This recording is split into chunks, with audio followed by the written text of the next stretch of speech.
As you are the resident medical superintendent of the ABS, first of all, why did the name change from monkeypox to Mpox? You can imagine, we bore and we don't like the thing that they do. Yes, so I mean the epidemiologists would know better, but I mean ultimately, it's easier on the mouth, fewer letters. And you can't ascribe connotations to it. But first of all, why was it called monkeypox in the first place, Grace? Okay. Thank you very much for the opportunity. Good morning to your listeners. Yeah.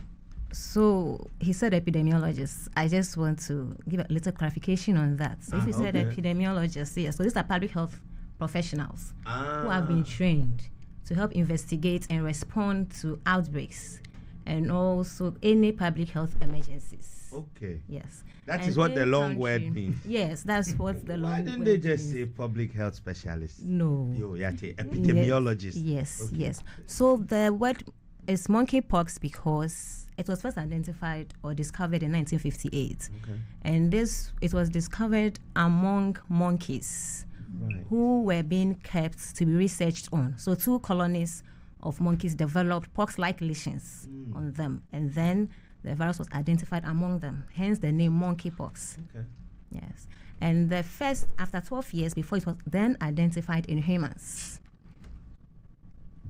It was then identified in humans so 12 years on. So that would make it 1970. Yeah, so 1970.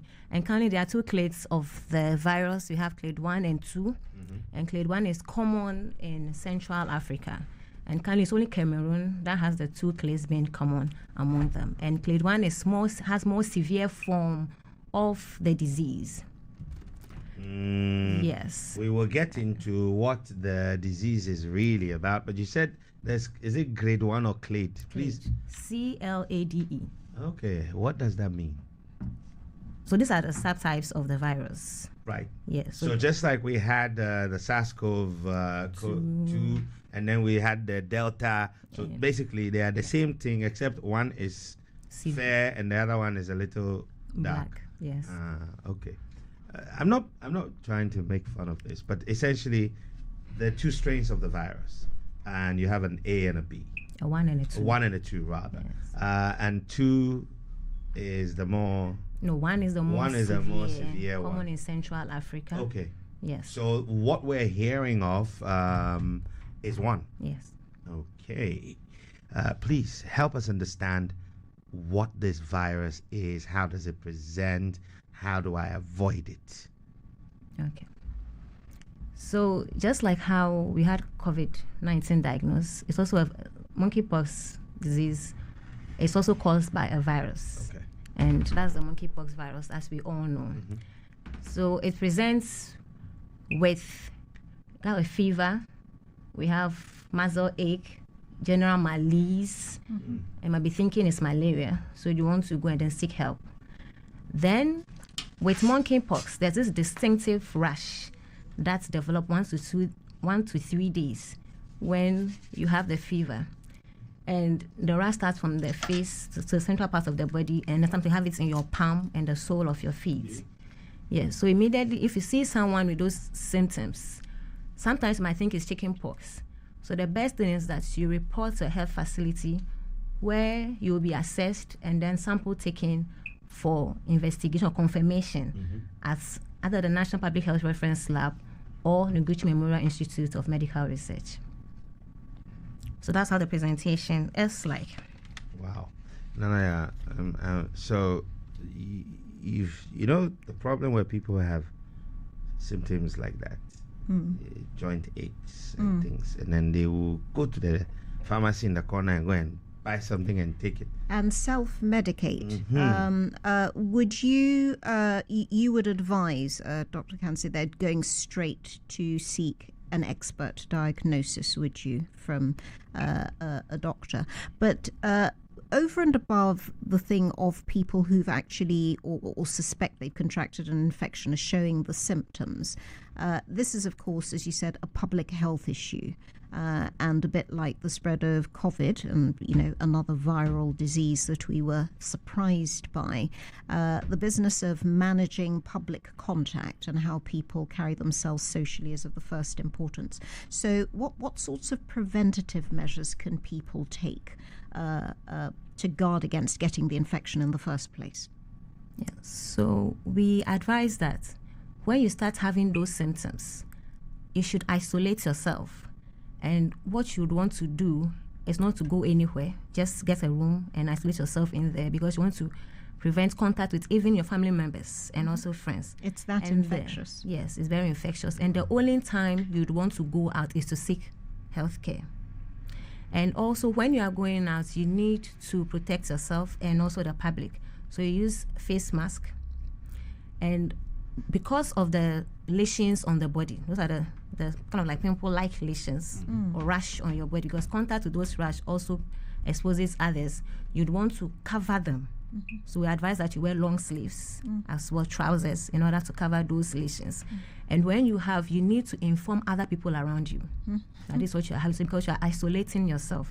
And the isolation can be by self-monitoring as an individual, or when you get to the healthcare, you are being contained in that environment as well.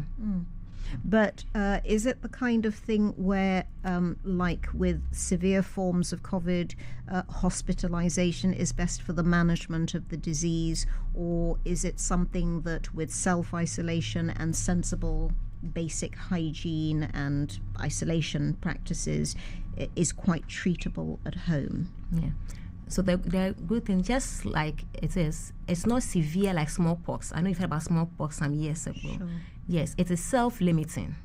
So if you're able to identify the symptom, then you isolate yourself with hydration, and then taking pain relief for the pains that you'll be having, the muscle aches that you'll be having, isolating yourself for over the period of 21 days. That's the incubation period for the virus. Yes, it's self-limiting. It only becomes severe, especially in those who are immunocompromised. So then they are not able to fight the disease. Their body can't fight it off naturally. Yes, at all. Yes.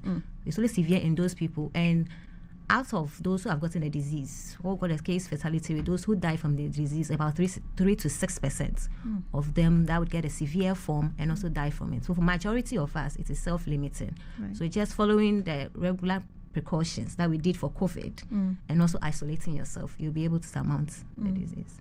But if in the process of the 21-day isolation period you notice the symptoms becoming more severe, as you say, try to seek medical help. In going to seek that medical help, obviously do it in a responsible way where you're not coming into contact with other people. It's a viral disease, though, so as with, talking with Dr. Totimeh about various other forms of viral infection, is there any kind of, even if there's not a cure for it, are there sort of forms of palliative treatment, or is this just the kind of thing you have to treat with rest, good food, hydration? Yes, thank you very much. So even though it is viral, the lesions that you have in your body can be secondary infected with bacteria. Wow. So as well, you will be given antibiotics when you reach that stage of the disease. So if you're isolating yourself and you think it's severe, it's important that you can actually call in the healthcare. If there's any health facility around you, you can call them in, because what we do is that as it's been declared a public health emergency, every facility is on the alert. Right. So we are ready to move in and help anybody at any point in time. There's surveillance on the disease. So over the weekend, there was clinician sensitization by the Disease Surveillance Department of Ghana Health Service, where all clinicians were being taken through what to look out for. And as well, they also communicate to the district director of health services as well, and the district management team, to be able to sensitize or create awareness at the community level for people in the community to be able to see somebody with those lesions and then inform a health personnel so they can easily come in. Sure. And the good thing is that for these kind of diseases, when you're on surveillance for them, you're able to trace all the contacts. So family contacts, social relations with the people, and the people who have been exposed to this. And the aim of tracing the contacts is to help reduce transmission of the virus from one person to another, and also for those who have been exposed, there's what we call post-exposure prophylaxis. ideally there is a vaccine that's supposed to be given to those people to prevent them from getting the disease. Okay, so even though it's not directly treatable in the same way as you say, you can vaccinate and add to your preventative. You can expose the person to the virus, or people who are exposed to the virus can take a preventative vaccine, which leave them less at risk of suffering the worst effects of it. One gets the impression from the descriptions of it, and particularly the stories from the Democratic Republic of Congo, where I think we've seen the largest outbreaks in this most recent health emergency in Africa, that it has understandably caused alarm amongst public health officials like yourself. But are we talking about something of the potentially ruinous effects of Ebola, or is it not on the same scale? That's not a trick question, just as the ordinary Akosie in the street type question. Yes. If you're asking, is it not on the same scale of severity? As in the potentially damaging effects to society of an outbreak of Mpox. Yes. So it's spread through the respiratory routes as well, and also with body fluids contact with a person. Right. But the good thing is that because it's self-limiting, you might not be able to compare to the same severity as Ebola. Yes, because with Ebola, you know that when you start bleeding, we are at that stage of nothing being done. Nothing can be done for you if you reach. So this is not hemorrhagic in nature. No. Okay. Resident clinician. So I just wanted to also get some clarification. When we see the pox, we see the skin things covered in first thing you're pimples. thinking about is chicken pox, measles, right? Right. So, and we're very used to chicken pox and measles. Right? Yeah. Right. So, Like malaria. But the course of chickenpox and measles is very different from Mpox, right? And where usually chickenpox and measles will not kill, right? You would have a 3 to 6%, or actually up to 10% mortality rate for Mpox.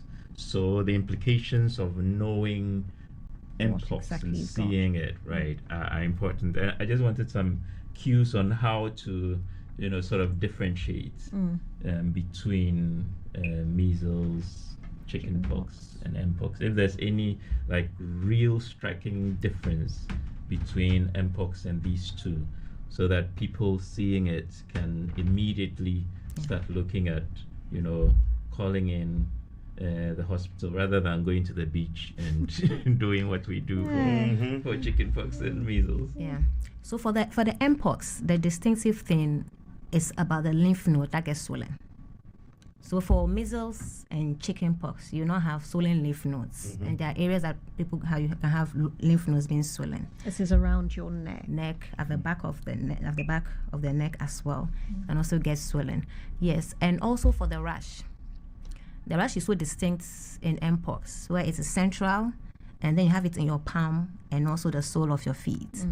But for measles, it's tiny like vesicles on the body. Yes, and also for the chickenpox, the rash, I don't know if it's central and central. Okay, so for the chickenpox, the rash occurs on the whole body, and you don't have it on your palm and the sole of the feet. So Mpox, distinct, central. When you say rash. Central, what? It runs down So the face, your trunk, chest, and then the palms and the sole of your feet. Okay. And then with the swollen lymph nodes as well. Yeah, and we've had Mpox in Ghana before. Not at this time. We don't have Mpox at the moment. Oh, we have? We have had Mpox in the Now that's a little disturbing. If we've had it before. What did we do right? So- Where was it? What did we do right? And how did we keep it, At bay. yes, at bay? And how do we continue to keep it at bay?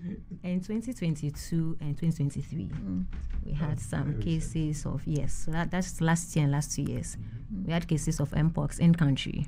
Yes. And I think with the knowledge we've gained from managing COVID-19, since we're able to keep at bay the infection prevention protocols, keeping distance, wearing gloves, face masks, goggles, when we are dealing with people. It helped us kind of contain it, and also when it happened, the disease surveillance department of the Ghana Health Service was able to deploy surveillance officers and also epidemiologists at all levels. So surveillance or watch was being kept on the disease, and anything that we see looking like the disease is being picked up. So like you said, as suspected cases is being picked and then monitored for the period, and then those people are isolated. So I think that that was what helped us. So our surveillance and effective contact tracing helped us to keep it at bay, and also coming out to say that you need to maintain the infection prevention protocols at both the community level and also in the health facilities helped us in doing that. So vigilance of the first importance at all levels of society, in your own home, in communities, and so on. On the level of actually treating it, if you do come down with the disease, and clearly you have done, provided the symptoms aren't severe, you're isolating at home. You're trying to get the needed rest, trying to flush it out of your system, contain yourself for the 21-day period to monitor the progress of the disease. I mean, I have this terrible thing. Should you pop the pimples? I'm sorry, it's a gross thing to ask, but is it a bit like a boil? Should you be draining the rash as it occurs? Because they're these huge pus-filled things if you see the pictures of Mpox. Yeah. So you should not pump the pimples because the pus in it is very infectious. And during the confirmation of the disease is those lesions that we take for confirmatory tests to be done on them. Right. So it's not good for you to pump them because you would also infect yourself and others around you when you do that. And you know that when that is infected is on the materials that we use and the beddings. So people taking care of you are at risk of contracting the disease. So it's important not to do that. And then they will resolve by themselves. Since it's self-limited, to resolve by itself. So as in COVID care, it's of the first importance to people working in health facilities where they're treating Mpox patients to have presumably the PPEs, the preventative materials that they need to ensure that they don't get infected. And as you say, there's also the risk of cross-infection with bacteria into the actual pustules. So do not pop them. I know it's a very satisfying thing to pop, but don't do it. Okay. So yes, Xtra. Well. So, final words. What can individuals do? Of course, you talked about the GHS and clinicians having, done some work over the weekend. But what can, Joe Blogs like me and Clancy and Nanaya, what should we do to make sure we're safe? Yes. So, apart from the standard precautions that we've mentioned, if you think you have the symptoms of fever, general malaise, muscle ache, you have a lymph node that's swollen, and you have a rash, isolate yourself. And the only time you should go out will be when you want to seek help. You should wear your protective measures like the PPEs, face mask. You should wear long dresses to cover yourself so that you don't expose other people. And always regularly wash your hand with soap and water to protect those around you as well.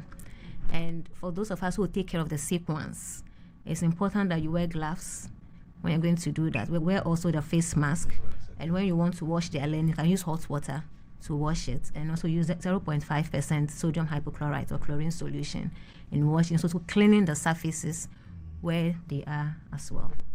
Wonderful. Well, we're thankful to you, Dr. Grace Adjoa Ocansey, clinical epidemiologist and president, Field Epidemiology and Laboratory Alumni Network of Ghana, and consultant neurosurgeon and the as for Asaase Breakfast Show resident medical. We say that as long as you have the lesions on your skin, you're infectious. You are only not infectious when the lesions have gone away. Right.